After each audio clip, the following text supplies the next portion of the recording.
అపోస్తల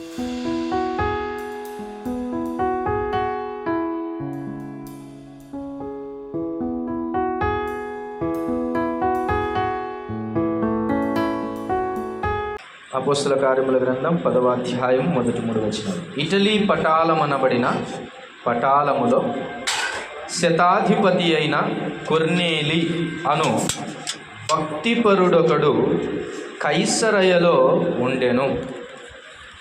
అతడు తన ఇంటి వారితో కూడా దేవుని యందు భయభక్తులు గలవాడై ఉండి ప్రజలకు బహుధర్మము చేయుచు ఎల్లప్పుడూ దేవునికి ప్రార్థన చేయువాడు. తలలు వంచండి, ప్రార్థన చిన్న మాట ప్రార్థన చేసుకుందాం. అందరూ కూడా ఉన్న పాటన ఉన్న చోటున ఒక మాట ప్రభువుని అడుగుదాం. ప్రభు మనతో మాట్లాడండి నేను అన్నాడు. ప్రేమగల తండ్రి, కరుణగల రాజా, మీ పరిశుద్ధమైన పాదాలకు స్తోత్రం. ఈ దినం కొద్దిమందిగా చేరి మిమ్మల్ని స్తుతించాం, ఆరాధించాం, మహిమపరిచాం. మా ఆరాధన క్రమమైనదని మీరు నిర్ణయించిన మాట ప్రకారము మేము స్తుతించాం. అయోగ్యముగా బలలో చేయి వేసిన వారు ఎవరైనా ఉన్నట్లే వారిని క్షమించండి, పరిశుద్ధపరచండి. యోగ్యముగా చేయటానికి మరో తరుణాన్ని ఇవ్వండి. కొంతమంది నీ సన్నిధికి దినము రాలేకపోయారు. ఆ బిడ్డలను బట్టి స్తుతిస్తూ ఉన్నాను. క్షేమము దయచేసి మరొక దినాన్ని దయచేయండి, మరొక ప్రభు దినాన్ని వారికి అనుగ్రహించండి. ఈ దినము చేరి వచ్చిన మేము నీ సన్నిధిలో కూర్చున్నప్పుడు నీ మాటలు వినాలని, నీవు మాట్లాడితే మేము మేలు పొందాలని, నీ మాటల కొరకు ఆశతో ఎదురు చూస్తూ ఉన్నాం. ఆశగల ప్రాణాన్ని తృప్తిపరచుమని వేడుకొనుచున్నాను. నిలువబడిన మనుష్యుడు నిష్ప్రయోజకుడు, పనికిరాని పాత్ర. మీరే వాడుకోండి, పనికొచ్చే పాత్రగా వాడుకోండి. కాని మాట నోట రాకుండాన్నట్లు మీరే మీ అదుపులో ఉంచండి. పరిశుద్ధాత్ముని సమక్షములో ఉంచండి. సిలువ చాటున మరుగుపరచండి. మా అందరితో మీరు మాట్లాడండి. చేరి వచ్చిన బిడ్డలందరితో మీరు మాట్లాడండి. తండ్రి, చదవబడిన లేఖనాలను బట్టి స్తోత్రాలు, దీవించండి. చదవబోయే లేఖనాలను కూడా మీరు దీవించండి, ఆశీర్వదించండి. నైనా ప్రభు, చదివినటువంటి మీ బిడ్డలందరినీ కూడా జ్ఞాపకం చేసుకోండి.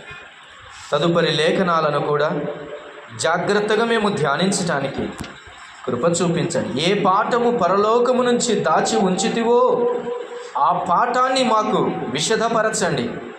నేరుగా మాతో మాట్లాడండి. మీ సహాయం కొరకు ఎదురు చూస్తుండగా కృప చూపించమని మహిమ, ఘనత, ప్రభావములని మీకే ఆరోపించుకోవచ్చు. మా ప్రభువును మా రక్షకుడునైనా యేసుక్రీస్తు వారి పరిశుద్ధ నామమున స్తోత్రములు చెల్లించి ప్రార్థించి వేడుకొనుచున్నాము తండ్రి, ఆమేన్. ప్రభునందు ప్రియమైన దేవుని వారలారా, ఈ దినము అపోస్తల కార్యముల గ్రంథంలో 10వ అధ్యాయంలో మనం 3 మాటలు చదువుకున్నాం. ఈ 3 మాటలలో ఒక మాట 2 సార్లు కనబడుతూ 3 సార్లు అలా కనబడుతుంది. ఆ మాటను గట్టిగా పట్టుకొని ధ్యానం చేద్దాం. చూడండి, మొదటి వచనంలో ఇటలీ పటాలమనబడిన పటాలములో శతాధిపతి అయిన కొర్నేలి అను, చదవాలి మిగిలింది మీరు, భక్తిపరుడొకడు కైసరయలో ఉండెను. అతడు తన ఇంటి వారితో కూడా దేవుని యందు భయభక్తులు గలవాడై ఉండి ప్రజలకు బహుధర్మము చేయుచు ఎల్లప్పుడూ దేవునికి ప్రార్థన చేయువాడు. చాలు. ఈరోజు ఒక భక్తిపరుడు మనకు కనబడుతున్నాడు. ఎవరు కనబడుతున్నారు? ఒక భక్తిపరుడు. ఈ రోజుల్లో భక్తిపరులు ఎవరో భక్తిహీనులు ఎవరో అర్థం కావట్లేదు. అంటే ఈ లోకంలో మార్కెట్లో ఏది జెన్యున్ ప్రోడక్టో ఏది ఫేక్ ప్రోడక్టో అర్థం కావట్లేదు అన్నట్టుగా. కాబట్టి భక్తిపరులు అని నీవు నేను అనుకుంటే సరిపోతుందా? భక్తి ఉందా లేదా అన్నటువంటిది టెస్ట్ చేసుకోవాలంటే ఎక్కడికి రావాలి? దేవుని వాక్యం దగ్గరికి రావాలి. ఇలా అంటారు, మీరు ఒకవేళ నన్ను ప్రేమించి రాజు బల భక్తిపరుడబ్బా, విజయ్ బల భక్తిపరుడబ్బా అన్నాడు అనుకోండి, సరిపోతుందా? సరిపోదు. నేను నా అంతకు నేను చెక్ చేసుకోవాలి. వాక్యం అనేటువంటి థర్మామీటర్ ఇక్కడ ఉంది, వాక్యం అనే స్కేల్ ఇక్కడ ఉంది, వాక్యం అనే స్టెథోస్కోప్ ఇక్కడ ఉంది. ఇది అన్నీ చెక్ చేస్తుంది. గుండెట్ట పనిచేస్తుందా, లేకపోతే బ్లడ్ ప్రెషర్ ఎట్లుందా, హీట్ ఎంత ఉందా, చెక్ చేస్తుంది దేవుని వాక్యం. దేవుని వాక్యము అద్దం వలె నీ ముఖాన్ని నీకు చూపిస్తుంది. అందుకని ఇంతవరకు పాడుకున్న పాటలో చాలా వర్ణనలు ఉన్నాయి. ఆ వాక్యము మనల్ని సుత్తెని వలె మనల్ని మెత్తన చేస్తుంది అనేది. అగ్ని వలె కాల్చును చెత్తను అనేది రాయబడింది. ఇలాగూ వాక్యమునకున్న కెపాసిటీ అలాగుంది. మంచిది. భక్తిపరులు ఎక్కడుంటారు? భక్తిపరులు ఎవరు అని అనుకోవచ్చు. ఈరోజు ఈ విషయాలను కొన్నిసార్లు మనము దాటి వెళ్తుంటాం, కానీ ఆగి ఆలోచన చేసుకొని ఒక మెట్టుకాడ కూర్చొని ఈ జీవిత ప్రయాణంలో ఒక మైలురాయి దగ్గర కాసేపు కూర్చొని మనం ఆలోచన చేసుకోవాలి, మన భక్తి కరెక్ట్ ఉందా లేదా అని. ఆ తర్వాత మరల ప్రయాణం స్టార్ట్ చేయాలి. పోతూనే ఉంటాం, కొన్నిసార్లు భక్తిలో సాగి వెళ్తూనే ఉంటాం. అయితే భక్తి కెపాసిటీ ఏంటో మనకు అర్థం కాకుండా పోతుంటాం. భక్తి ఉందిలే అనుకొని పోతుంటాం, కానీ ఆలోచన చేయాలి. ఈరోజు ఒక భక్తిపరుడు ఇక్కడ మనకు కనబడుతున్నాడు. అతని పేరేంటండి? కొర్నేలి అను భక్తిపరుడు మనకు కనబడుతున్నాడు. చూడండి, భక్తిపరులు ఎక్కడ ఉంటారు? మనం కొన్నిసార్లు పలాని వాళ్ళు భక్తిపరులే, లేకపోతే వీళ్ళు భక్తిపరులు కాదులే అని మనం అనుకుంటుంటాం కొన్నిసార్లు. రాజుల 2వ గ్రంథం 4వ అధ్యాయం. రాజుల 2వ గ్రంథం 4వ అధ్యాయం. ఒకసారి 9వ వచనాన్ని చదువుకుందాం. చూడండి, 9వ వచనం. రాజుల 2వ గ్రంథం 4వ అధ్యాయము 9వ వచనాన్ని చదువుకుందాం. కాగా ఆమె తన పెనిమిటిని చూచి, మన యొద్దకు వచ్చుచూ పోవుచూ ఉన్నవాడు భక్తిగల దైవజనుడని నేను ఎరుగుదును. చాలు. ఎవరండి ఇక్కడ కనపడుతుంది? దైవజనుడు కనపడుతున్నాడు. దైవజనుడే కానీ ఏమని అంటుంది ఆమె? భక్తిగల దైవజనుడు అంటుంది. అంటే భక్తి లేని దైవజనులు కూడా ఉన్నారమ్మా, చాలా జాగ్రత్తగా ఉన్నారు. దైవజనుడు అని పేరు పెట్టుకునేంత మాత్రాన భక్తిపరులు కాదు. దైవజనుడు అని చలామణి అయినంత మాత్రాన భక్తిపరుడు కాదు. భక్తి అనేది కనబడాలి. ఈమె ఎప్పుడు అతని భక్తిపరుడు అని అంటుంది, ఎప్పుడు అని అంటుంది? చూడండి, ఆ మాటలోనే దాగి ఉంది అర్థం. మళ్ళీ చదువుకుంది చూడండి, 9వ వచనం. కాగా ఆమె తన పెనిమిటిని చూచి, మన యొద్దకు వచ్చుచూ పోవుచూ ఉన్నవాడు భక్తిగల దైవజనుడని నేను ఎరుగుదును. అంటే ఆమె ఎరగడానికి, కంక్లూజన్కు రావడానికి, ఫైనలైజ్ చేయటానికి కొంత సమయం పట్టింది సుమా, కొంత సమయం పట్టింది. కొన్నిసార్లు దైవజనుడని తెల్లంగి తెల్ల పాయింట్ వేసుకున్నంత మాత్రాన ఏమనుకుంటాం? అబ్బో దైవజనుడు వచ్చాడు, ఆయన భక్తిపరుడు అనుకుంటారు. భక్తిలో మోసం చేసే వాళ్ళు కూడా చాలామంది ఉన్నారు. ఆమె ఇంటికి తన యజమానుడు ఉన్నాడు, ఆమె ఉంది, చక్కగా వారు అతనికి భోజనం పెడుతున్నారు, అతనికి ఏం చేస్తున్నారు? పరిచయం చేస్తున్నారు. వచ్చుచూ పోవచ్చు ఉన్నాడు ఇంటికి. వచ్చుచూ పోవచ్చున్న తర్వాత కొద్ది రోజులకు ఆమె అంటుంది, అయ్యా, తన పెనిమిటితో అంటుంది, అయ్యా, మన ఇంటికి వస్తూ పోతున్నటువంటి ఒక దైవజనుడు ఉన్నాడు కదా, అతడు దైవజనుడు మాత్రమే కాదు, భక్తిపరుడైన భక్తిగల దైవజనుడని నేను ఎరిగితినయ్యా అంటుంది. ఆ తర్వాత ఇంకో స్టెప్ తీసుకుని ఏంటిది? అతని కొరకు ఒక గది సిద్ధపరుద్దాం, ఒక బల్ల సిద్ధపరుద్దాం, ఒక దీపం పెడదాం. ఆ తర్వాత అందుకనే భక్తిని అర్థం చేసుకోవాలి కొద్దిసేపు. అతడు భక్తిపరుడా కాదా అని ఆలోచన చేయాలి. కాబట్టి దైవజనులలో భక్తిపరులు ఉంటారు, కొంతమంది ఉండకపోవచ్చు అనేది కూడా మనకు అర్థమవుతుంది. చూడండి, అపోస్తల కార్యముల గ్రంథం ఇంతవరకు చదువుకున్న మాట దగ్గరికి వచ్చి మరో పాయింట్ యాడ్ చేద్దాం. దైవజనులలో భక్తిపరులు ఉంటారు అన్నది మొదట అర్థమైంది. ఇక్కడ చూసినట్లయితే ఇతడు ఎవరండి? శతాధిపతి అయిన ఎవరు? కొర్నేలి. అంటే అధిపతులలో కూడా ఎవరుంటారు? భక్తిపరులు ఉంటారు అనేది అర్థం చేసుకోవాలి. కొన్నిసార్లు పెద్ద పెద్ద ఉద్యోగాలు చేసేటోళ్ళు ఉంటారు, ఎస్పీలు, డిఎస్పీలు, కలెక్టర్లు, ఇలాంటి వారిని చూసినప్పుడు వాళ్ళ హుందాతనాన్ని చూసి మనం ఎలా ఎక్స్పెక్ట్ చేస్తామంటే, అబ్బో వారు చాలా రేంజ్లో కనపడుతున్నారండి, వాళ్ళు పెద్ద భక్తి ఉండకపోవచ్చు అనే అండర్ ఎస్టిమేషన్ కనపడుతుంది. అలా తప్పండి, అది చాలా తప్పు. కొన్నిసార్లు నువ్వు ఏదో దిగాలుగా ఉండి నువ్వేదో నెత్తికి నూనె పెట్టుకోకుండా చిరిగిన బట్టలు వేసుకొని బుడిదలో కూర్చున్నంత మాత్రాన నీవు భక్తిపరుడు అని తీర్చబడవు. అలాగని మంచి వస్త్రాలు కట్టుకొని హుందాతనంతో తమ డ్యూటీలు చేయడానికి వెళ్తున్నటువంటి అధిపతులలో కూడా భక్తిపరులు ఉండరు అనుకోవడం తప్పవుతుంది. అది గుర్తుపెట్టుకోవాలి. అధిపతులలో కూడా ఎవరున్నారని అర్థమవుతుంది? భక్తిపరులు ఉన్నారు సుమా. నీ అధికారంలోని నీ భక్తిని ప్రదర్శించరాదు. దైవ గ్రంథంలో అనేక మంది ఉన్నారు. దానియేలు ఎవరు?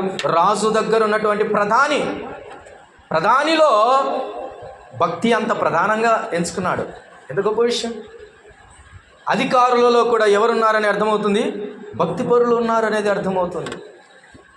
కొన్నిసార్లు ఇలా అనుకుంటాం, మేము అధికారం కలిగిన వాళ్ళం కదా, మనకెందుకులే భక్తి అనుకునే వాళ్ళు కొంతమంది ఉండవచ్చు. కానీ అధికారులలో కూడా ఏముంటుంది? భక్తి ఉంటుంది. గమనించండి, 3వ మాట నేను చూపిస్తాను.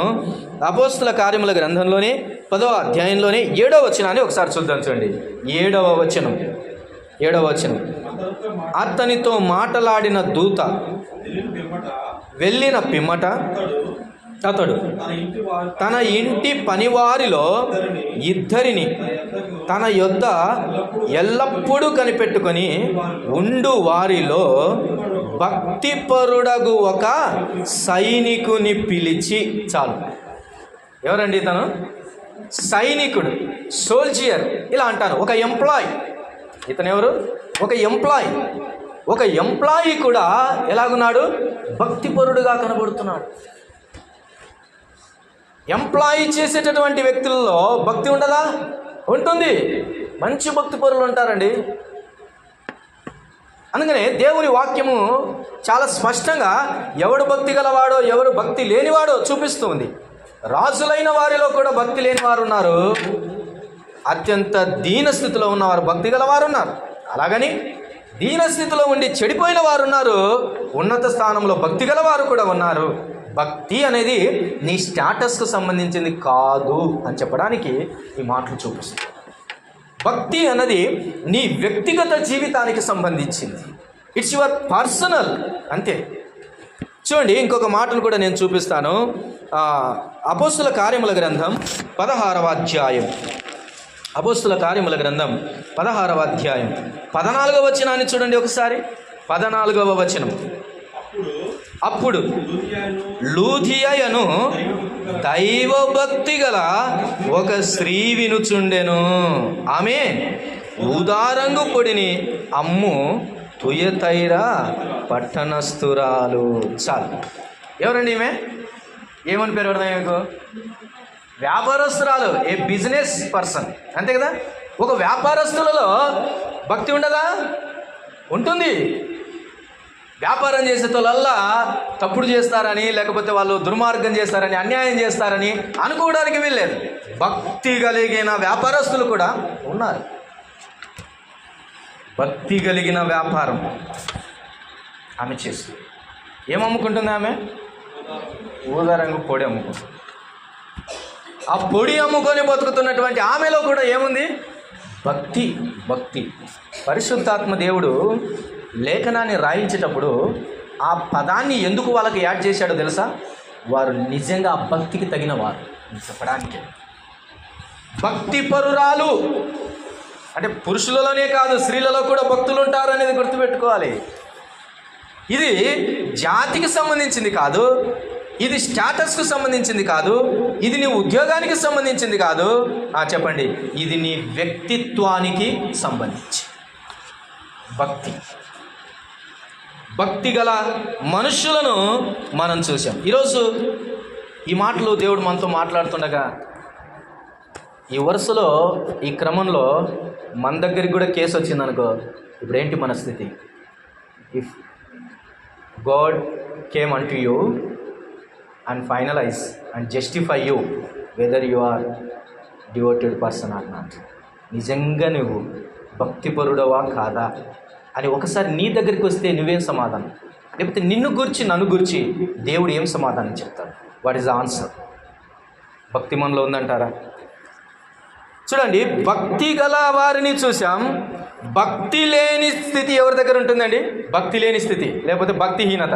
భక్తికి సంబంధించి కొన్ని పదాలు ఇట్లుంటాయి.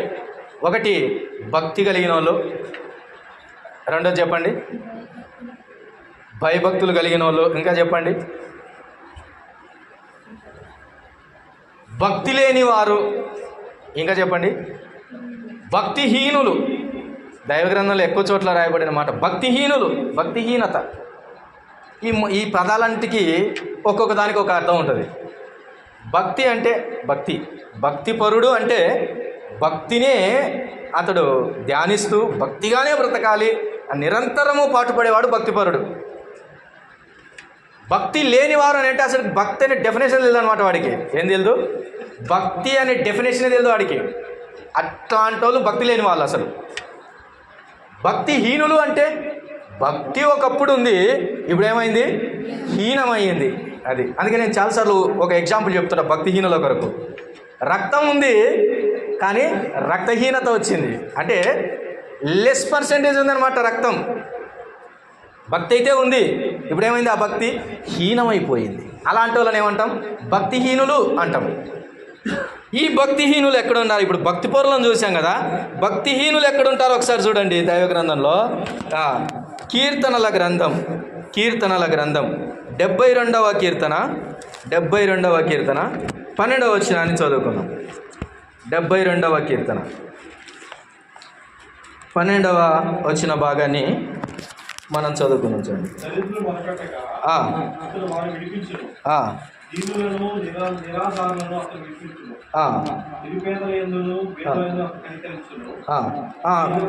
ఒక్క నిమిషం క్షమించండి. సామెతల గ్రంథం 11వ అధ్యాయం 18వ వచనాన్ని ఒకసారి చూడండి. 18వ వచనాన్ని ఒకసారి చూడండి. సామెతల గ్రంథం 11వ అధ్యాయము 18వ వచనం.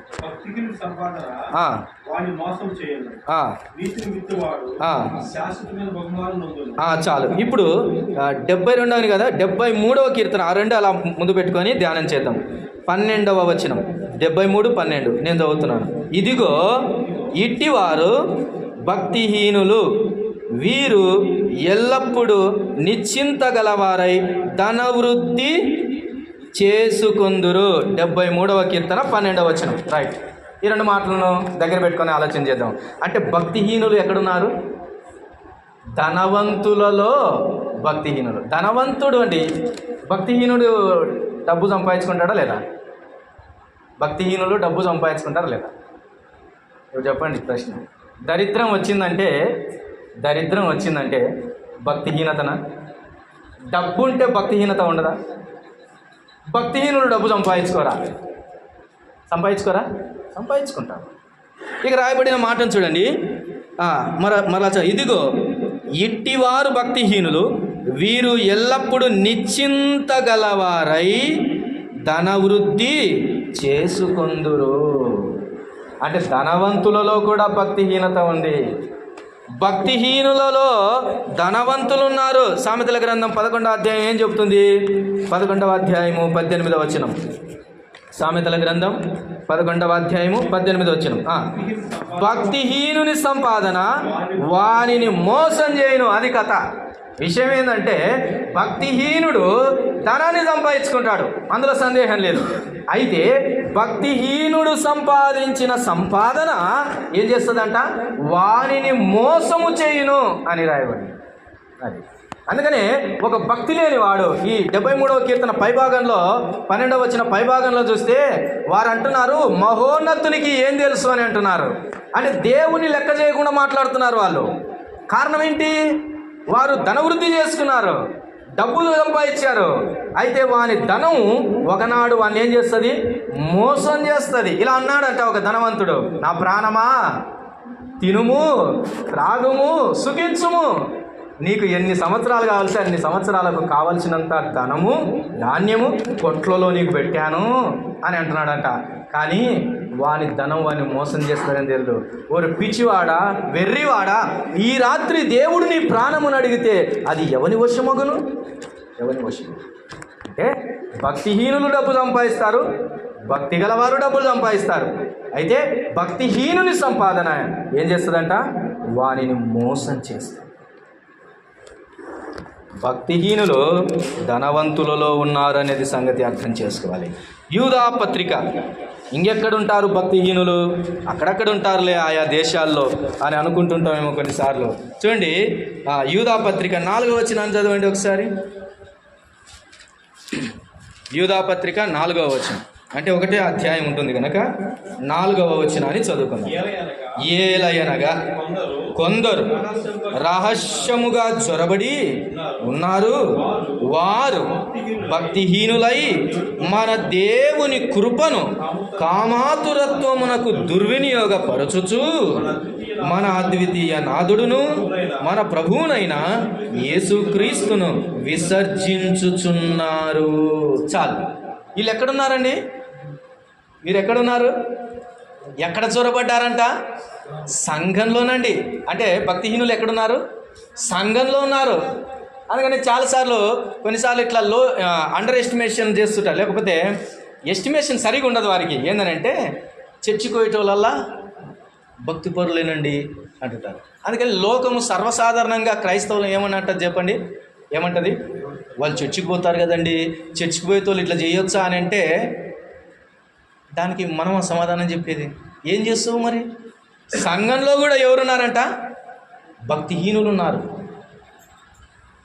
ఏమి చేశారంట? వాళ్ళు సంఘంలోనికి చొరబడ్డారంట. భక్తిహీనులు ఎక్కడో బయట ధనం సంపాదించుకునే ధనవంతులలోనే కాదండి, భక్తిహీనులు ఎక్కడున్నారు? సంఘంలోనే ఉన్నారు. అయితే ఒక భయం కలగదా మనకు? నేనేనేమో ఆ భక్తిహీనురాలను, నేనేనేమో ఆ భక్తిహీనుడను, నేనేనేమో అయ్యో నా దేవుని కృపను నేనే నిరర్ధకం చేస్తున్నానేమో, కృపను దుర్వినియోగపరుస్తున్నానేమో. అలా దుర్వినియోగపరిస్తే నీవు నేనే భక్తిహీనులం. ఈరోజు దేవుని వాక్యం మనల్ని అలాగ ఖండించనివ్వండి. దేవుని వాక్యం మనల్ని అలా ఖడ్గము వలె చీల్చివేయనివ్వండి, మంచిది. అగ్ని వలె కాల్చివేయనివ్వండి దేవుని వాక్యం మనల్ని. ఒప్పుకుందాం, భక్తిహీనత సంఘంలో ఉన్న వారికి కూడా ఉంటుంది. సరైన ప్రార్థన జీవితం లేకపోతే, పరిశుద్ధ జీవితం లేకపోతే, క్రమమైన జీవితం లేకపోతే, రెస్పాన్సిబిలిటీ లేకపోతే, లోకంలో సంతోషిస్తే, ఆదివారం ఒక రకంగా 7 దినాలు 6 దినాలు మరో రకంగా ఉంటే భక్తిహీనత కాదా? అయ్యో, దేవుని సంఘంలో కూడా భక్తిహీనులు ఉన్నారు. ఎంత దౌర్భాగ్యం. మరేంటి? ఒకనాడు తీర్పు ఏముందండి అక్కడ? రాండి. ఈ తీర్పు పొందుటకు వారు పూర్వమందే సూచించబడ్డారు. ఇలాంటి వారిని గురించి పూర్వమందే చెప్పబడి ఉంది. వారికి తీర్పు తీర్చబడుతుంది. ఏమండి, దేవుని నమ్ముకున్న తర్వాత తీర్పు తీర్చబడదా? తీర్చబడుతుందండి. ప్రతి వానికి వాని వాని క్రియల చొప్పున తీర్పు తీర్చుటకు జీతము నా యొద్ద ఉన్నది. మంచి పనులే కానీ చెడ్డ పనులే కానీ శరీరంతో జరిగించిన వాటన్నిటి చొప్పున తీర్పు తీరుస్తాడని దేవుడు రాయబడి ఉంది. భక్తిహీనత ఎంత దౌర్భాగ్యమైనదో, అది మనల్ని కాల్చివేస్తుందండి, మంచిది కాదు. ఇంకెక్కడుంటారు? ఒక మాట చూడండి, దైవ గ్రంథంలో నుంచి ఒక మాటను మనం చదువుకుందాం. చూడండి, సామెతల గ్రంథం 15వ అధ్యాయము, సామెతల గ్రంథం 15వ అధ్యాయము 8వ వచనాన్ని ఒకసారి చదువుకుందాం. చూడండి, సామెతల గ్రంథం 15:8.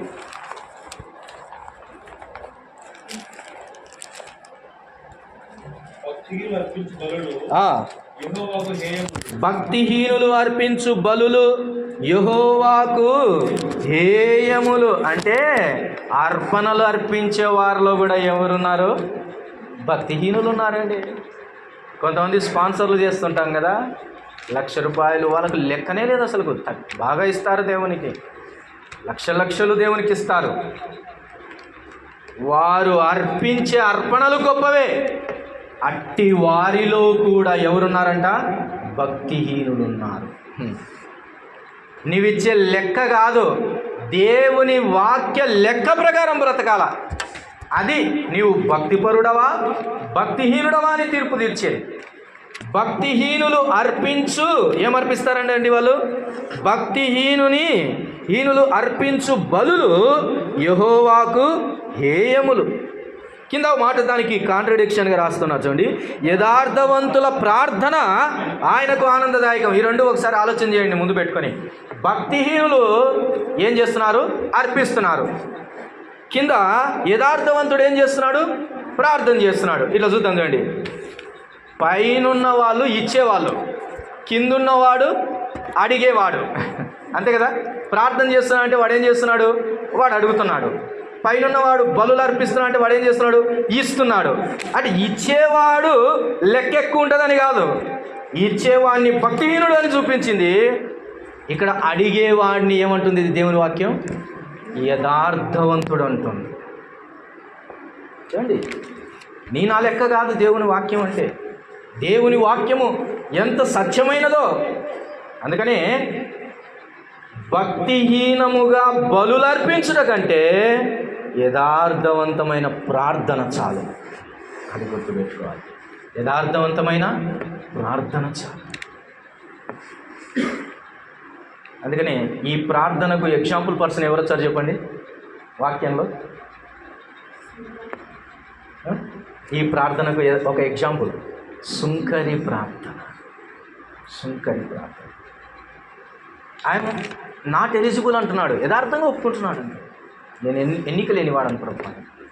అందుకనే ఇచ్చేది కాదు, ఎంత ఇస్తున్నామని కాదు ఇంపార్టెంట్, నీ భక్తి ఎంత ఉందని. నీ అర్పణ కాదు, మొదట నీవు కావాలి. కయీను హేబేలు అర్పణలలో ఎవరు ముందు తెచ్చారు? ముందు ఎవరు తెచ్చారు? కయీను తెచ్చారు.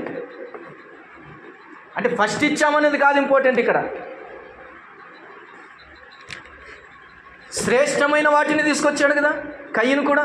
ఏమన్నా చెడ్డవి తెచ్చాడండి? కయీను కూడా శ్రేష్టమైనటివి తెచ్చాడు. కానీ హేబేలు కూడా అర్పణ తీసుకొని వచ్చాడు. ఈ రెండిటిలో ఏది దేవుడు ఎన్నిక చేశాడు? హేబేలు అర్పణను ఎన్నిక చేశాడు. నేను ఇట్లా అంటాను, చేయండి చెప్పండి. కయీను అర్పించినటువంటి అర్పణలు ఏవైతే ఉన్నాయో అవి దేవునికి అర్పించవచ్చా అర్పించకూడదా?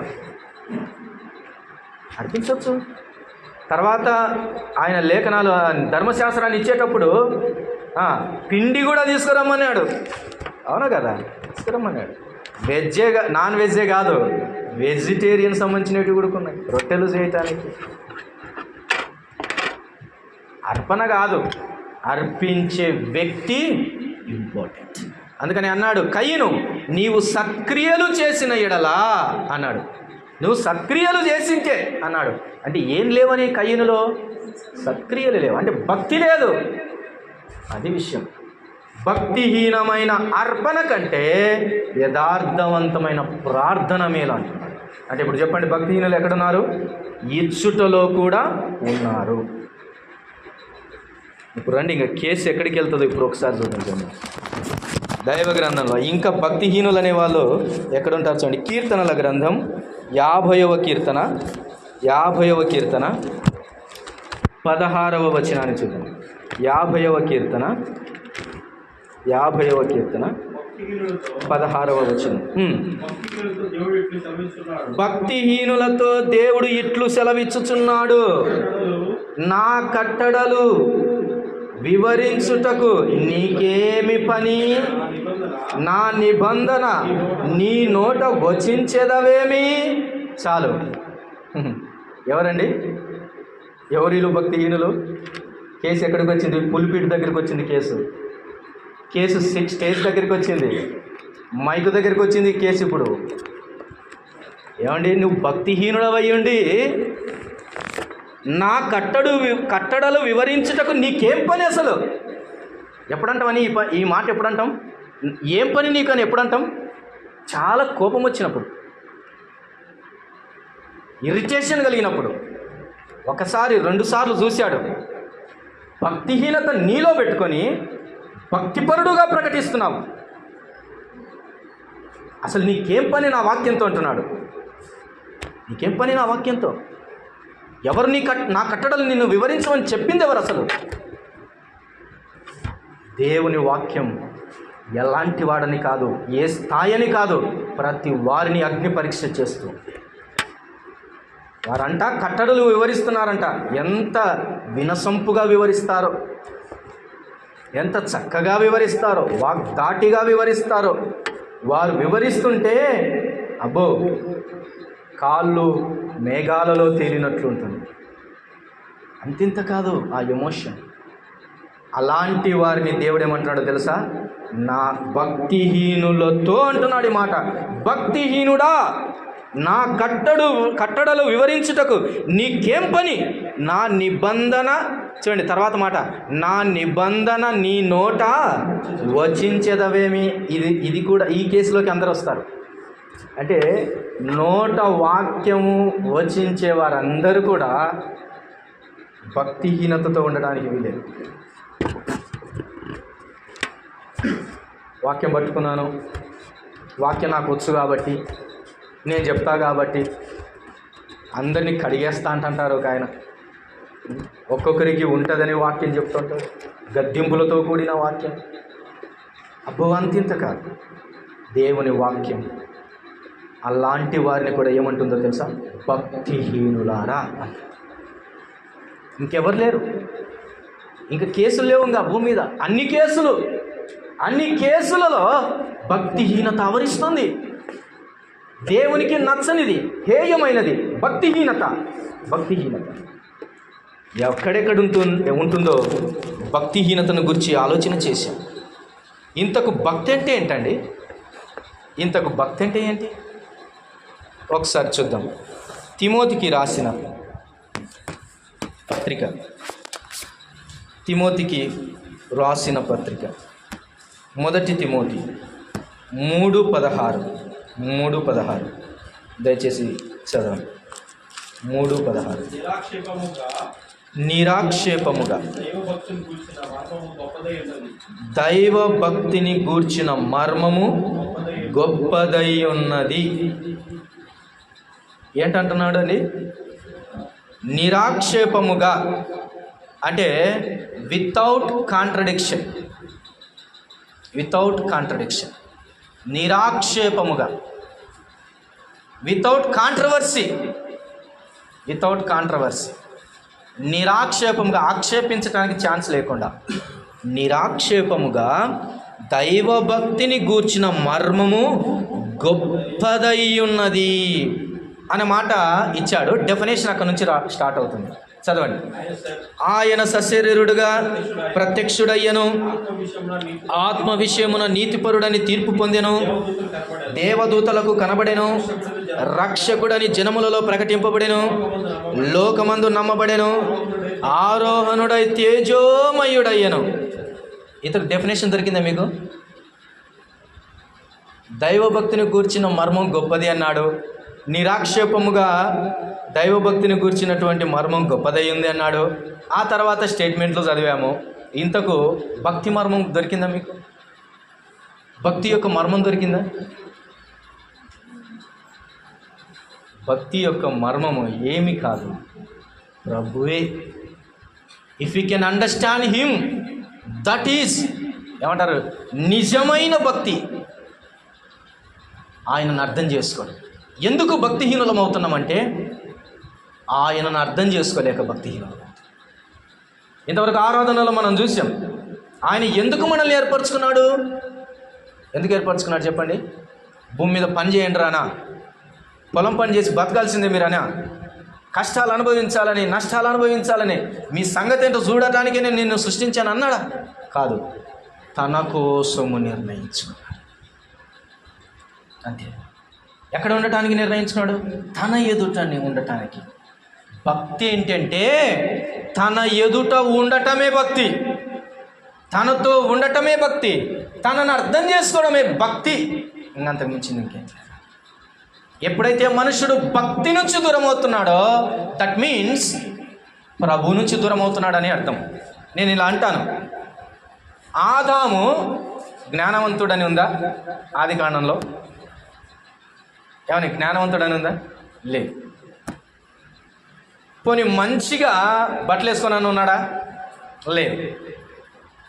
పోనీ దేవుని ఎదుట ఏదైనా యుద్ధాలు చేసే సైనికుడు లాగా లేకపోతే ఇంకో రకంగా ఉన్నాడా? లేదు. పోనీ ఇంకేదైనా బండలెత్తే పని ఏమైనా చేస్తున్నాడా? కాదు. ఇంకేదైనా చేస్తున్నాడా? కాదు. ఆదాము దేవుని ఎదుట నిర్దోషిగా ఉన్నాడు. అదే మొదట ఉన్న భక్తి, అదే చాలు. అయితే భక్తి ఎప్పుడు కోల్పోయాడు? ఎప్పుడైతే సాతాను మాటలు విన్నాడో, తినకూడని పండు తిన్నాడో, ఇప్పుడు భక్తిహీనత అతనిలో ఆవరించింది. ఇప్పుడు ఎక్కడున్నాడు చెప్పండి? చెప్పాలి. భక్తి ఉన్నప్పుడు ఎక్కడున్నాడు? దేవుని ఎదుటన్నాడు. ఇప్పుడు పాపం చేసినప్పుడు ఏమొచ్చింది? భక్తిహీనత వచ్చింది. ఇప్పుడు ఎక్కడున్నాడు? దాక్కుని. ఇంకంతే సూత్రం.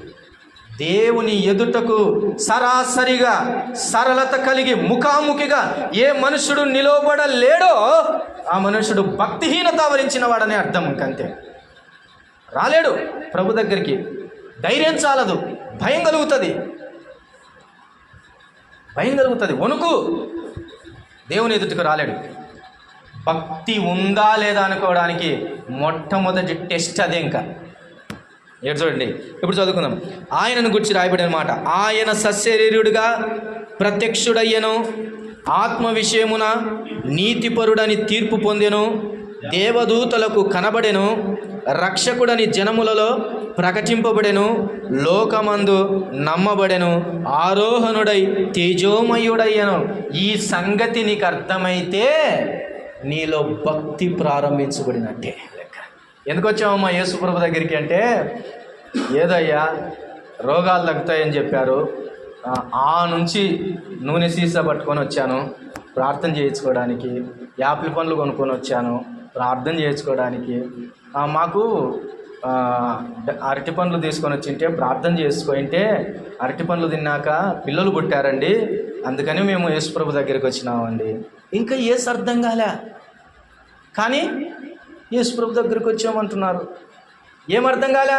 రక్షకుడు అర్థం కాలే, రక్షకునికి ప్రత్యక్షత అర్థం కాలే, రక్షకుడు సశరీరుడిగా భూమి మీదకి ఎందుకు వచ్చాడో అర్థం కావట్లే, జనులలో ప్రకటించబడిన ఆయన ప్రకటన అర్థం కావడంలే, సువార్త అర్థం కావడంలే. నేటికి ఇంకా సువార్త శక్తి అర్థం కావడం లేదు.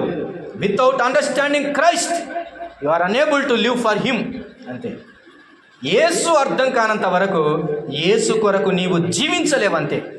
That's the final. ఇదే మనము ఆయనను గురించి సంపూర్ణంగా ఎరగటం. తెలుసుకున్నవా ఆయనను గురించి? రాజ్యంలో ఒక రాజు ఉన్నాడంట. రాజు దగ్గరికి అనేకులను తప్పు చేసిన వాళ్ళ తీసుకొని వస్తున్నారంట. ఓ దొంగను తీసుకొని వచ్చారంట. దొంగను తీసుకొని వస్తే ఆ దొంగ అన్నాడంట, అయ్యా నేను దొంగతనం చేశానయ్యా, నన్ను క్షమించయ్యా, నువ్వు నన్ను క్షమిస్తావని నాకు తెలుసయ్యా, నువ్వు మంచోడివయ్యా, నన్ను క్షమించయ్యా అని అన్నాడంట. రాజుకు దయ కలిగింది. వాడెవడు? దొంగ అని తెలుసు. రాజుకు దయ కలిగింది. అప్పుడు బట్లతో అన్నాడంట, వానికి కొంచెం మట్టుకు శిక్షించి వదిలేసేయండి అన్నాడంట. ఒక నరహంతకుడు వచ్చాడంట. నరహంతకుడు వచ్చినప్పుడు, అయ్యా తప్పైతే చేశానయ్యా, కోపంతో చేశానయ్యా, నాదైతే తప్పేనయ్యా, లేకపోతే ఇంకో కారణాన్ని బట్టి చేశాను, ఏ కారణం లేకుండా కూడా చేశానయ్యా, ఏదో ఆశించి చేశానయ్యా, నేనైతే తప్పు చేశానయ్యా, అయ్యా నువ్వు నన్ను తలుచుకుంటే చంపేస్తావయ్యా, నన్ను క్షమించు రాజా, నన్ను క్షమించు అని అడగగానే ఆ రాజు ఏం చేశాడంట, ఆ నరహంతకుని, అరే వీడిని మరికొంచెం శిక్షించి వదిలేసేయండి రా అన్నాడంట. అలాగే ఒక వ్యభిచారం చేసేటటువంటి వ్యక్తులను పట్టుకొని వచ్చారంట. అయ్యా, మేము తప్పు చేశామయ్యా, మమ్మల్ని క్షమించండి అయ్యా, నీవు కరుణ గలవాడవు, దయగలవాడవు, నువ్వు కటాక్షం గలవాడవయ్యా, ఒక్కసారి మమ్మల్ని క్షమించండి అయ్యా, మేమేం చేయము, ఇక నుంచి మారుతామయ్యా, మమ్మల్ని క్షమించండి అయ్యా అని అడిగారంట. అడిగితే అతన్ని ఆమెను క్షమించేసి, ఎదుగో వీరిని కొంత మట్టుకు శిక్షించి పంపించేయండి అన్నాడంట. అలాగ వెళ్ళిపోయాడంట. ఒకడు వచ్చాడంట, ఈడేం తప్పు చేశారా అడన్నాడంట. నేనేం తప్పు చేయలేదు అన్నాడు. దొంగతనం చేసావా? లేదు, నేనేం దొంగతనం చేసేది. ఏమన్నా నరహంతకుడుగా హత్య చేసావా? కాదయ్యా, ఏం తప్పు చేయలేదయ్యా, ఎవరిని చంపలేదయ్యా. పోనీ వ్యభిచారంలో పట్టుబడ్డా? కాదండి, ఏ తప్పు చేయలేదండి. మరి ఎందుకు తీసుకొచ్చారా వీడిని అంటే పక్కనున్న భటుడు అన్నాడంట, అయ్యా వీడు రాజ్యంలో ఉన్నాడు, వీడిని ఓ ప్రశ్న అడిగాము మేము, రాజు పేరేంటో నీకు తెలుసా అని అడిగాము. అడిగితే వీడేమన్నాడు తెలుసా? రాజు ఎవడో నాకు తెలియదు అన్నాడంట. ఏమన్నాడంట? రాజు ఎవడో నాకు తెలియదు అన్నాడంట. అప్పుడు రాజు అని చూసి, ఏంటి రాజు అంటే ఎవడో నీకు తెలియదు అంటే, రాజు ఎవడో నాకు తెలియదు అన్నాడంట రాజు ఎదుట కూడా. అప్పుడు అన్నాడంట, వీడిని నిర్నిమిత్తముగా శిక్షకు అప్పగించండి రా అన్నాడనంట. ఇంతకు వీడు చేశాడా తప్పు, మిగతా వాళ్ళు చేశాడా? మిగతా వాళ్ళందరూ తప్పులు చేశాడు. వీడు చేసిన తప్పేంటి? రాజు ఎవడో తెలియదంట. ఒకనాడు భూమి మీద నుంచి పరలోకానికి వెళ్ళిన తర్వాత అందరికీ తీర్పు తీర్చేది దేవుడు దీన్ని బట్టే. యేసు అంటే నీకు తెలియదా అని అడుగుతాడు. వ్యభిచారం, పాపము, దుర్మార్గత వారు వీరు కాదు, వారందరూ క్షమించమని అడిగినప్పుడు, ఎందుకంటే వారు అడిగారు, వారు రాజు గురించి తెలుసు క్షమిస్తాడని, అందుకే పాదాలు పట్టుకొని క్షమించయ్య అని అడిగారు. అయితే ఇతనికి, ఈ మూర్ఖునికి తప్పైతే ఏం చేయలేదు ప్రజలు చూడంగా. అయితే ఏమంటున్నాడు? యేసెవడు అంటున్నాడు. యేసు ఎవడు, రక్షకుడు ఎవడు అని అంటున్నాడు. ఒకనాడు బహుభయంకరంగా తీర్పు తీర్చబడేది దీనిని బట్టే. దేవుడు లోకమును ఎంతో ప్రేమించెను. 3:16 యోహాను సువార్త. కాగా అన్న తర్వాత తీర్పు ఉంటుంది. తన అద్వితీయ కుమారునిగా పుట్టిన వాని యందు విశ్వాసం ఉంచు ప్రతివాడు నశింపక నిత్య జీవము పొందునట్లు ఆయనను అనుగ్రహించెను. ఆయన అనుగ్రహించబడిందే దాని కొరకు. దానిని ఎవడు విశ్వసించకపోతే దాన్ని బట్టి ఆయన తీర్పు తీరుస్తాడంతే. లోకానికి రక్షకుని పంపిస్తే మీ పాపముల నిమిత్తమై మరణించాడని భూమి పుట్టినది మొదలుకొని ఆయనను గురించి లేఖనాలు చెబుతున్నాయి, ప్రవక్తలు చెప్పారు, భక్తులు చెప్తున్నారు, హిస్టరీ చెబుతుంది, మనుషులు చెప్తున్నారు, పిల్లోడు చెప్తున్నాడు, పెద్దోడు చెప్తున్నాడు, టీవీ చెప్తుంది, సెల్ ఫోన్ చెప్తుంది, మైకులు చెబుతున్నాయి. అయినా కానీ యేసెవడని వచ్చావు కదరా పైకి అంటాడు. యేసెవడంటున్నావా? యేసంటే తెలీదా నీకు? వీని నేరుగా పాతాళమునకు ఈడ్చుకుపోండి. అది ఈ భక్తి యొక్క మర్మం, పరమార్థం నీకు అర్థమైతే నీవు భక్తిపరుడుగా జీవిస్తావు. లేకపోతే భక్తిహీనత నీలో ఆవరిస్తుంది.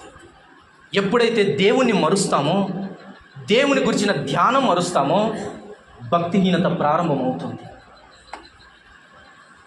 ఒక హెచ్చరికను జ్ఞాపకం చేస్తాను చూడండి, దైవ గ్రంథంలో నుంచి పేతురు రెండవ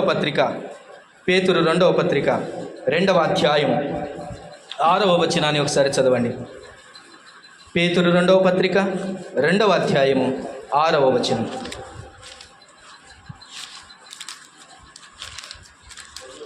పేతురు 2వ పత్రిక 2వ అధ్యాయము 6వ వచనం.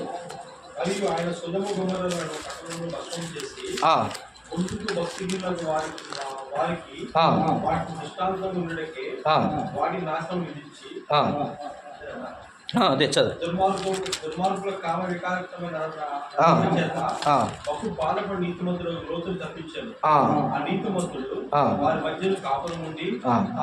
అలాగే 3:7 కూడా చదువుకుందాం. 3:7. అయితే ఇప్పుడున్న ఆకాశమును, 2 పేతురు, భూమియు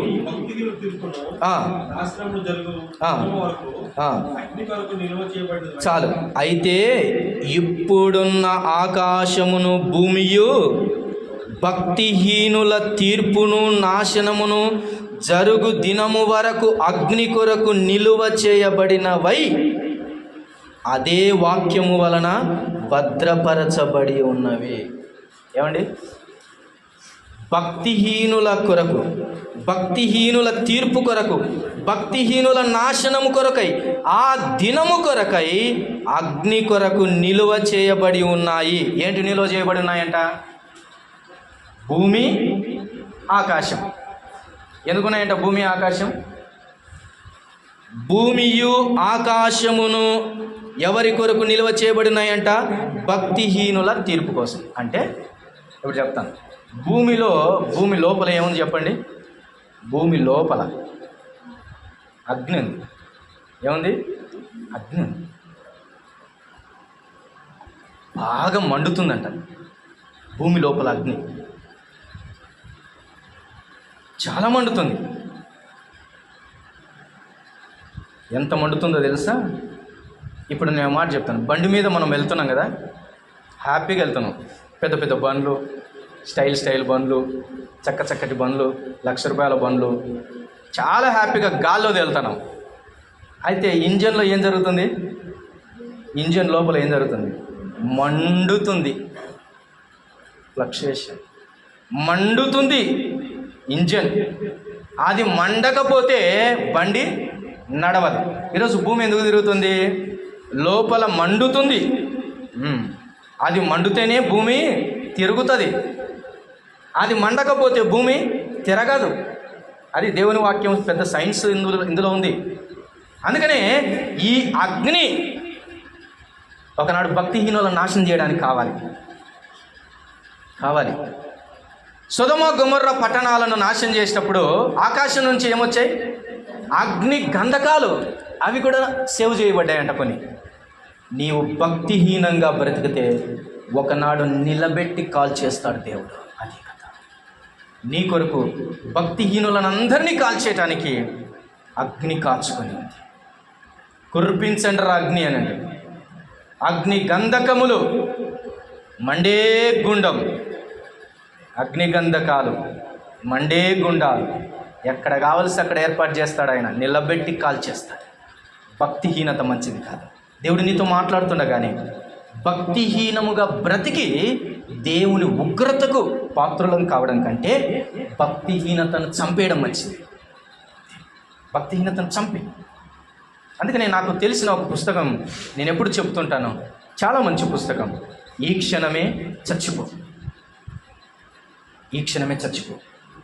దేవునికి అయిష్టమైన కార్యాలు, విరోధమైన కార్యాలు, విరోధమైన ఆచారాలు వద్దు. చంపేసే వాటిని. అవి చంపేస్తే నువ్వు బ్రతుకుతావు. చూడండి, ఇంకో మాట నేను చూపించి ముగింపులోనికి వెళ్తున్నాను. యెషయా గ్రంథం 55వ అధ్యాయం 7వ వచనం. యెషయా గ్రంథం 55వ అధ్యాయం 7వ వచన భాగాన్ని చదివి. భక్తిహీనులు తమ మార్గమును విడువవలెను, దుష్టులు తమ తలంపులను మానవలెను. వారు యెహోవా వైపు తిరిగిన ఎడల ఆయన వారి యందు జాలిపడును. అదండి భక్తిహీనులు భక్తిహీనంగానే బ్రతకాలని దేవుని ఉద్దేశం కాదు ఎప్పటికీ. ఇంకా దుష్టులు తమ తలంపులతోనే ఉండాలని దేవుని ఉద్దేశం కాదు.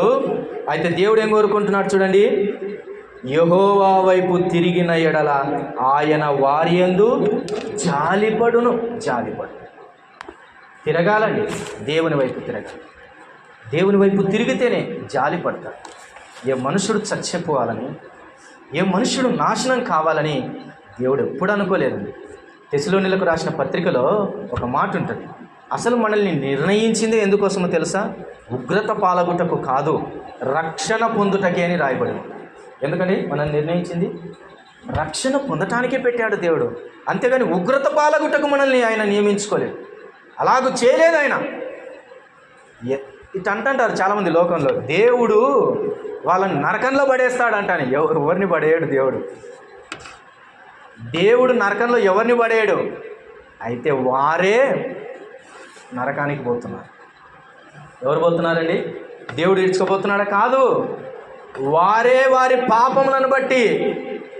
అందుకనే సంఖ్యాకాండంలో రాయబడిన ఒక మాట గుర్తుకొస్తుంటుంది. ఏంటిది? వారి పాపములు వారిని పట్టుకొనును అని రాయబడింది. పాపమునకున్న స్వభావం ఏంటో తెలుసా? పట్టుకునే స్వభావం. వారి పాపము వారిని పాతాళమునకు ఈడ్చుకొని పోయెను అని దేవుని గ్రంథం రాయబడింది. దేవుడు కాదండి పాతాళంలో వేసింది. ఎవరేసారు మనుషులను? ఎవరేయబడుతున్నారు? ఎవరేస్తున్నారు? వారి పాపాలే. వారంతకు వారే పాతాళానికి పరిగెడుతున్నారు. ఎప్పుడు దేవుని విడిచిపెట్టారో మరో స్టెప్పు ఏదైనా ఉందని అంటే అది పాతాళపు దారే సుమ, ఇంకేం కాదు. అది ఏదైనా కానీ చాలా సులువుగా తీసేసుకుంటుంటాం కొన్ని డెసిషన్స్, దేవునికి విరోధంగా, దేవునికి ప్రత్యామ్నాయంగా ఇంకొకటి అన్నట్టుగా డెసిషన్స్ తీసుకుంటుంటాం. ఎప్పుడైతే ఆ డెసిషన్ నీ మైండ్లోనికి వచ్చిందో అప్పుడే పాతాళపు సైడు నీ పాదము తిరిగింది అని అర్థం. ఇంకేమంటున్నా అంటే దుష్టులు తమ తలంపులను మానవలెను. ఇదే సువార్తంగా, అంతే. ఇదే సువార్త. పాపం వలన వచ్చు జీతం మరణం. ఇదే సువార్త. గడ్డి ఎండును, దాని పువ్వు రాలును. ఇదే సువార్త. అయితే దేవుని వాక్యము స్థిరం, దాన్ని నమ్మాలి. అయితే యేసు నిన్ను విడిపించువాడు, దాన్ని నమ్మాలి. దేవుడు నిన్ను రక్షించువాడు, దాన్ని నమ్మాలి. నమ్మి ఆయన సన్నిధిలో కూర్చోవడానికి నమ్మాలి. తిరగాలి. ఒకడు తిరుగురా నా వైపు అన్నాడు. వాడికి ఆవేశం ఎక్కువై గిరగిరా తిరిగాడంట. తిరిగితే దేవుని వైపు కాకుండా మళ్ళీ అదే వైపు తిరిగాడంట. ఇప్పుడు ఇట్టున్నాడు, తిరుగురా అన్నాడు. తిరుగురా అంటే యమ స్పీడ్గా తిరిగాడంట. తిరిగి మళ్ళీ ఇట్నేది నిలబడ్డాడంట. అంటే దాని అర్థం ఏంటి? వాడు తిరగాల్సినంత తిరగలేదు, ఎక్కువ తిరిగినాడు. కొంతమంది జీవితంలో భక్తి ఇట్టుంటుంది, ఓవర్ భక్తి. ఇప్పుడు కాదప్పుడు దేవుని కోసం నేనే అన్నీ చేస్తానంటుంటారు. వాడు కొంచెం తిరుగురా, 90 డిగ్రీలు తిరుగురా, లేదా 180 డిగ్రీస్ తిరుగురా దేవునికి కనపడతాడంటే వాడు 360 డిగ్రీస్ తిరిగాడు. తిరిగితే ఏమైంది? మళ్ళీ అదే స్థితికి వచ్చి నిలబడ్డాడు. అందుకని దయ్యాలను పోగొట్టిన ఒక ఇల్లు ఉంది, చక్కగా ఉంది, ఆ ఇల్లు అమర్చబడింది అని అంటే దయ్యము పోయి ఇంకేం చేసింది? మరికొన్నిటిని తీసుకొని 7 దయ్యములను అంటే మంచి బలమైనటివి తీసుకొని వచ్చింది. తిరగడం అంటే దేవుని ముఖమును చూచుట. తిరగడం అంటే పాపమును విడిచిపెట్టుట.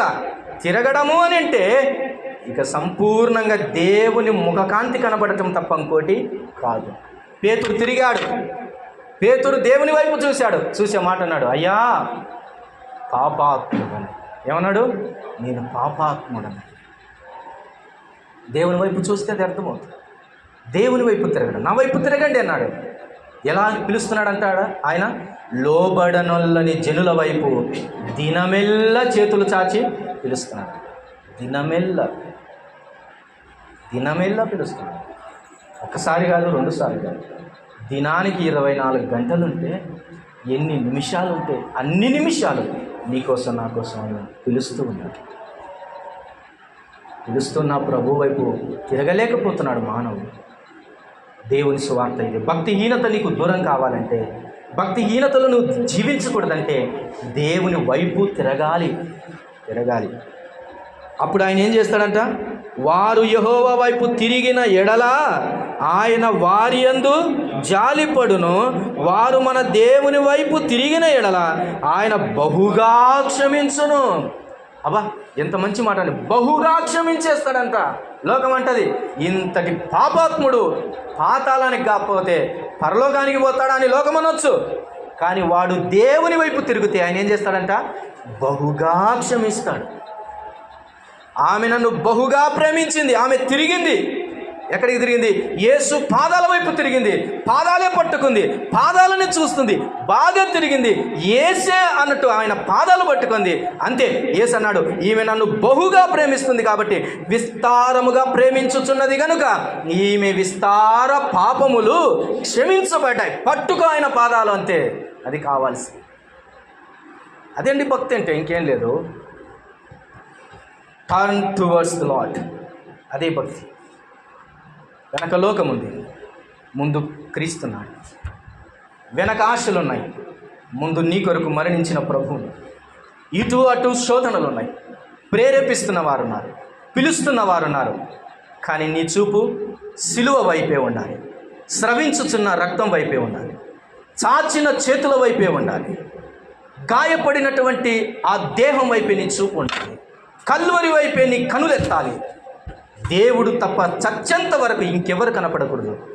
అదే భక్తికి సూచన.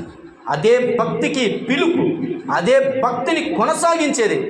అందుకని ఒక మాట అంటుంది, సులువుగా చిక్కుల పెట్టు ప్రతి పాపమును విడిచిపెట్టి విశ్వాసమునకు కర్తయు దాన్ని కొనసాగించువాడైన యేసు వైపు చూచుచు. దానిపైన ఉన్న మాట చెప్పండి.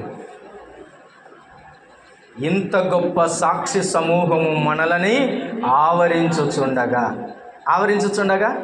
అటువైపు చూడమన్నాడా? కాదు, అది దాని అర్థం. గొప్ప సాక్షి సమూహాలు ఉన్నాయి, అటువైపు కాదు. ఇంకా ఎటువైపు చూడాలి? యేసు వైపు. ఆ గుంపులో కూడా ఎవరిని ఎరగాలి? యేసును ఎరగాలి. అందుకే అమ్మ నీ ప్రియుని విశేషం ఏమిటి? అతడు 10,000 మందిలో గుర్తింపదగిన ప్రియుడు. గుర్తుపట్టాలి నీ ప్రియుణ్ణి, ఆయన వైపే చూడాలి. కొండెక్కించుకున్నాడు, ముగ్గురిని రాండ్ర పోదామన్నాడు, రూపాంతరం చెందాడు. ఆయనతో మాట్లాడడానికి అటు ఇటు ఎవరు వచ్చారు? మోషేయు ఏలియాయు వచ్చారు. వారిని చూశారు వీళ్ళు. ఆ తర్వాత యేసు ప్రభు దగదగ మెరిచేటటువంటి ఆయన రూపాంతరతను చూశారు. చచ్చిన వాళ్ళ మాదిరి పడ్డారు. లేచిన తర్వాత ఎవరు కనపడ్డారు? ఆయన తప్ప. అది భక్తి. ఎవరు కాదు? మోషే కాదు, నెక్స్ట్ ఏలియా కాదు. ఈరోజు మనుషుల కల్లా ఎవరు కనపడుతున్నారు తెలుసా? ఆయన ప్రవక్త అంట అనగానే ప్రవక్త వైపు పరిగెడుతున్నారు. ఎవరు ప్రవక్త? ఏలియా ప్రవక్త. నాయకుడు మోషే, ఆయన ప్రవక్తనే. మోషే లాంటి ప్రవక్త ఇక్కడ ఉన్నాడు అనగానే అక్కడికి పరిగెడుతున్నారు జనులు. యేసుప్రభు అన్నాడు అంత్యకాలంలో, ఇదిగో నేను అక్కడ ఉందును ఇక్కడ ఉందును అని జనులు చెబుతారు. No, your concentration should be on me. అంతే, నా మీద మాత్రమే ఉండాలి, ఇంకెవరి వైపు ఉండటానికి వీలేదు. నన్నే చూడాలి. అదే భక్తి, అదే భక్తి. తిరగండి నా వైపు. కొంతమంది తిరగండి అని అంటే ఇటు చూడండి, ఇంత తిరిగి ఇంకా చాలే ప్రభు అంటున్నారు. ఇంత తిరిగితే లోకం కనపడుతుంటుందా లేదా? 90 degrees తిరిగారు, కనపడితే లేదా? కొంతమంది 90 degrees దగ్గర ఆగారు, ఎందుకంటే ప్రభు కనపడుతున్నాడు ఒక కన్నుకు, లోకం కనపడుతుంది ఒక కన్నుకు. ఇంకా చాలే ప్రభు కనపడుతున్నాడుగా, ఇంకా చాలు. అట్ ది సేమ్ టైం నీకేం కనపడుతుంది? లోకం కనపడుతుంది.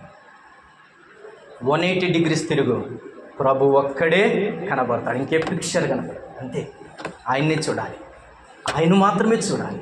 అమ్మ నీ భక్తి నా భక్తి, ఆయన మాత్రమే. నీవే నా శరణం, నీవే నా జీవితం, నా జీవితాంతము నీవే నా ప్రభువా, నీవు తప్ప ఇంకొకరు లేరు అన్నట్టు బ్రతికేసేయాలి. తన పరవశములో దేవుని యొక్క ఆత్మలో లీనమైపోయి బ్రతికేసేయాలి.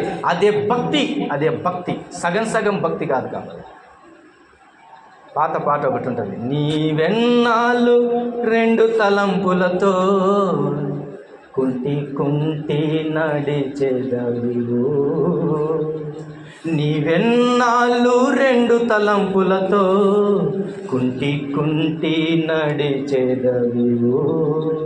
యెహోవాయే నీ దేవుడా, లేక వేరే దేవతలున్నారా? యెహోవాయే నీ దేవుడా, లేక వేరే దేవతలున్నారా? నీవెన్నాళ్ళు 2 తలంపులతో కుంటి కుంటి నడిచెదవివు. ఎన్నాళ్ళు నడుస్తావు? ఎన్నాళ్ళు కుంటి బతుకు? ఏసొక్కడే నీ దేవుడు కావాలి. అదే భక్తి. ముగింపులో ఒక మాటను చదువుకొని ప్రార్థన చేసుకున్నామండి. తీతుకు రాసిన పత్రిక 2వ అధ్యాయం 12వ వచనం. తీతుకు రాసిన పత్రిక 2వ అధ్యాయం 12వ వచనం. 2వ అధ్యాయం 12వ వచనం.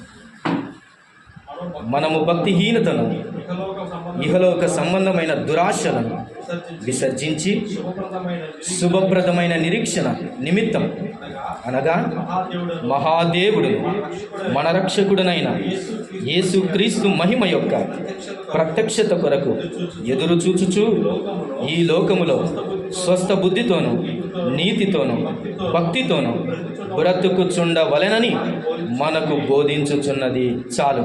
భక్తిహీనతను, ఇహలోక సంబంధమైన దురాశలను విసర్జించి శుభప్రదమైన నిరీక్షణ నిమిత్తము ఎవరి వైపు చూడాలి? ఎవరి కొరకు చూడాలి? మహాదేవుడును మన రక్షకుడైన యేసుక్రీస్తు కొరకు ఎదురు చూడాలి. ఆయనను చూడాలనే ఆశ, ఆయన రాకడ కొరకైన ఆశ మనల్ని భక్తిహీనతలోనికి వెళ్లకుండా కాపాడుతుంది, రక్షిస్తుంది. అంతం వరకు మనల్ని కాపాడుతుంది. తలలు వంచండి, ప్రార్థన చేద్దాం.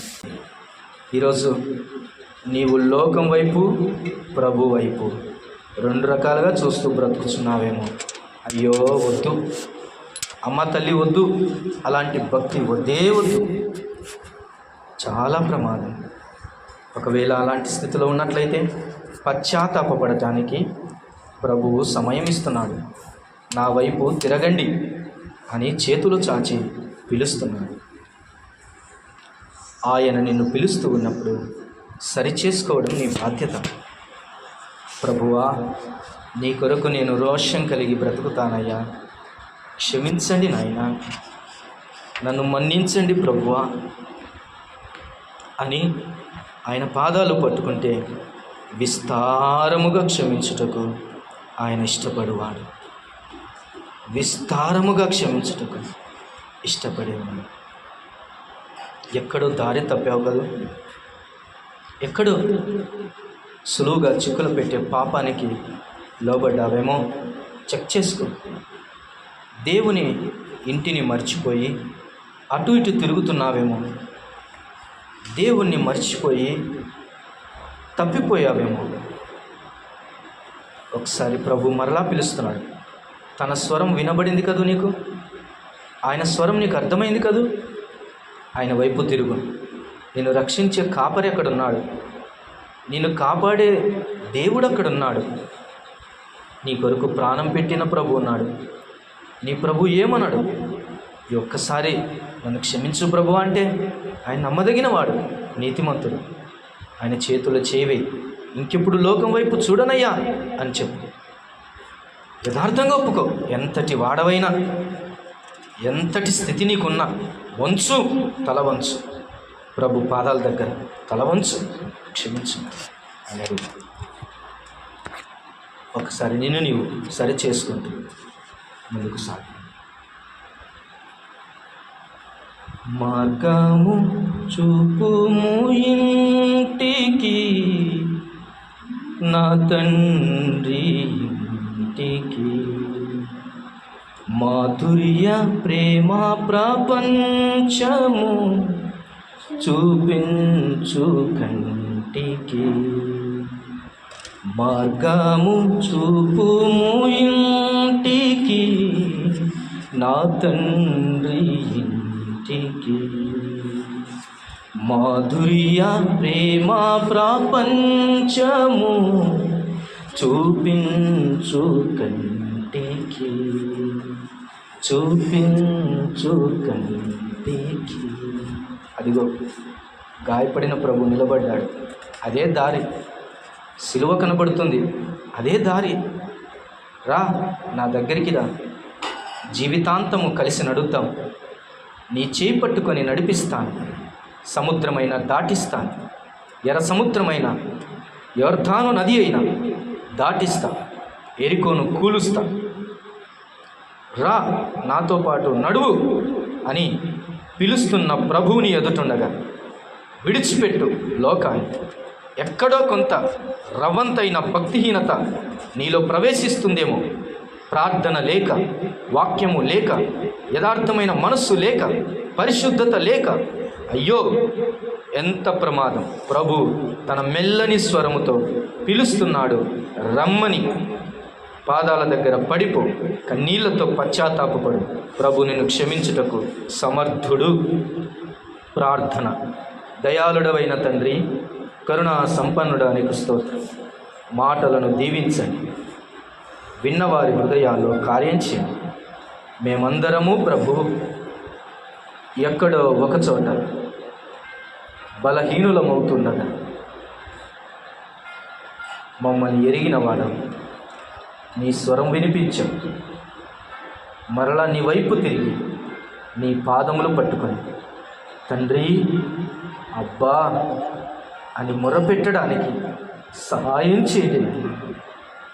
మార్చండి, కడగండి, శుద్ధీకరించండి. పాదములు, చేతులు, తలంపులు, ఊహలు, హృదయం, ఉద్దేశం, దేహం రక్త ప్రోక్షణలో శుద్ధీకరించండి, పరిశుద్ధపరచండి. నాయన ఇంకా నీ ఎత్తుకు రాకుండా ఉన్న వారికి మరో అవకాశాన్ని ఇవ్వండి ప్రభు. దయపాలించండి, కృప చూపించండి. ఈ మధ్యాహ్న కాల సమయమును తలలు వంచిన ప్రతి బిడ్డను బలపరచండి. మరింత రోషముతో దేవుని కొరకు బ్రతకాలని వెళ్ళటానికి సహాయం చేయండి.